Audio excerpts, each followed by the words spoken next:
Was to just apply for a whole lot of jobs in my field and see what happened. The emphasis was on action. Any action, lots of action.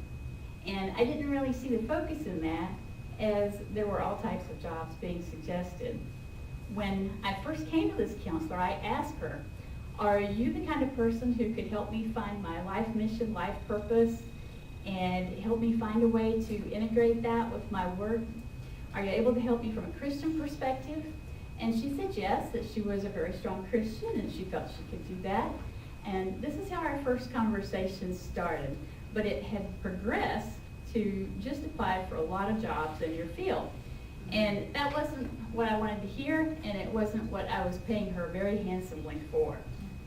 I explained to her that I felt like I was supposed to do something to help divorced people. I had always thought that I might like to lead a divorce recovery class, and she said, well, why haven't you? And that was a very good question. And I said, well, I don't know. At the time, I originally wanted to do that. I was afraid. How many times have we used that excuse? I'm afraid. And I didn't know if I was really ready because I'd only been divorced for a couple of years at the time. And I thought, I still have a lot of questions myself. So my other thought was that maybe I was supposed to write something, like write a book about my experiences. And every time I tried to do that, I couldn't get past a few notes on the dictaphone. So we talked about the fact that I love Christian books, that I love to hear encouraging ministers like Joyce Meyer, Joel Osteen. I said, there's something about me that is hardwired this way, and it must be for a reason, but what is it? I said that with the feeling that I was supposed to help divorced people, there is this desire to share a practical life experience. I have always felt like I wanted to help other people not make the same mistakes that I have made. And there is this desire to share practical knowledge and wisdom. What is that? And she said, Kathy, I'm going to suggest something to you, and your assignment is to think about it and see if it fits you, okay? And she said, then we can talk about this more next week. She said, I'll send you some more information. You can research it.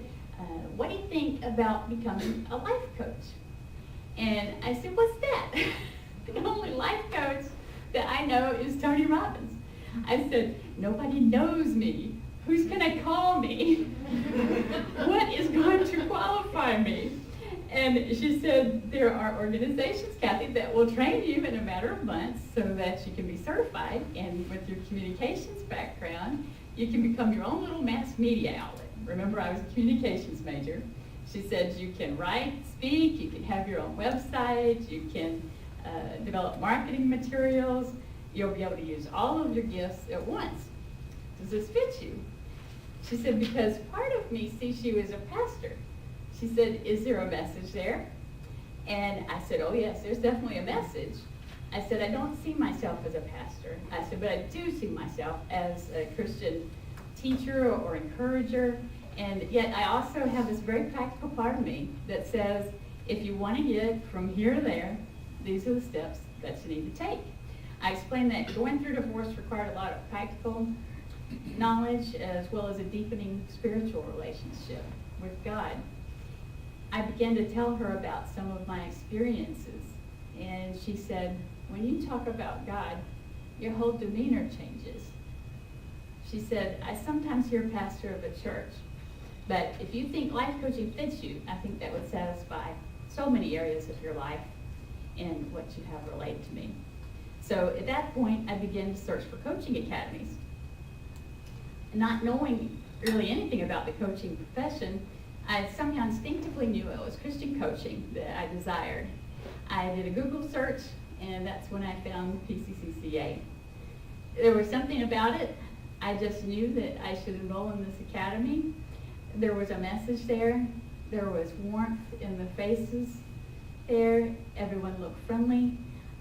Even the font face on the website looked friendly. If Jeff Dealman were here, I would thank him for that. Thank you, Jeff. I enrolled and my life hasn't been the same since.